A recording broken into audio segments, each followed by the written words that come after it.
প্রশাসনকে ব্যবহার করা হয়তো হয়েছে কিনা সেটি একটি তর্ক সাপেক্ষ ব্যাপার, কিন্তু ব্যাপারটি কি এরকম হয়েছে যার জোর বেশি বা জোর যার মুল্লুক তার সেরকম হয়েছে, যে নিজের জোর প্রমাণ করতে পেরেছে বেশি সেরকম হয়েছে, যে বেশি টাকা খরচ করতে পেরেছে তার এরকম হয়েছে।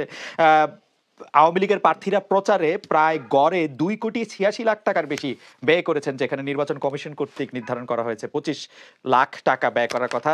কোনো একজন প্রার্থী মানে তার মানে 38 কোটি টাকার মতো ব্যয় করেছেন এরকম তথ্য, 38,77,00,000 টাকা ব্যয় করেছেন এরকমও বলছে টিআইবি। এটি কি বলবেন, মানে জোর যার বেশি টাকা যার বেশি সে জিতে আসবেন, এরকমই তো? সবার আগে আপনাকে একটা জিনিস অনুরোধ করবো, টিআইবি কে কোট করে কোনো তথ্য এখানে দিবেন না, কারণ টিআইবি যে সোর্স হিসেবে খুবই আনঅথেন্টিক একটা সোর্স।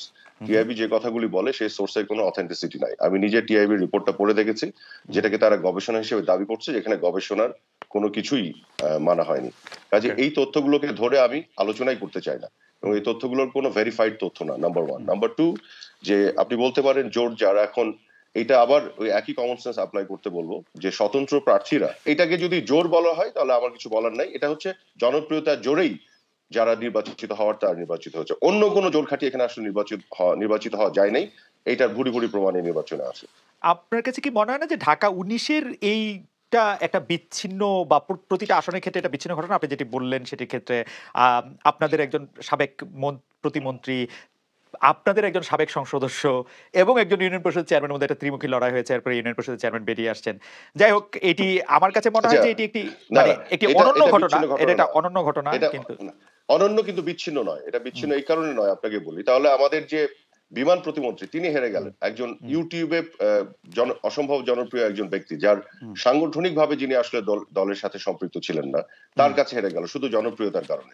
তাহলে এতগুলি বিচ্ছিন্ন ঘটনা যখন ঘটে, যেমন আমাদের কো চেয়ারম্যান কাজী জাফরুল্লাহ সাহেব হেরে গেছেন, এখানে বর্তমান সিটিং আইজিপি তার আপন ভাই নৌকার ক্যান্ডিডেট হিসেবে নির্বাচন করেছেন, তিনি যখন হেরে গেছেন, যখন বিচ্ছিন্ন ঘটনা আপনি বলবেন এরকম অনেকগুলি ঘটে যায়, ওটা আর বিচ্ছিন্ন থাকে না, সেটা একটা ট্রেন্ড হয়ে যায়, যেটা দিয়ে প্রমাণ করে যে আসলে নির্বাচনটি ভালো হয়েছে।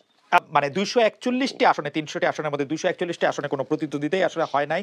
মানে মন্দ হোক ভালো হোক নিজেদের মধ্যেই আসলে, মানে হয় আওয়ামী লীগ অথবা স্বতন্ত্র আওয়ামী লীগের মধ্যে আসলে প্রতিদ্বন্দ্বিতা হয়েছে।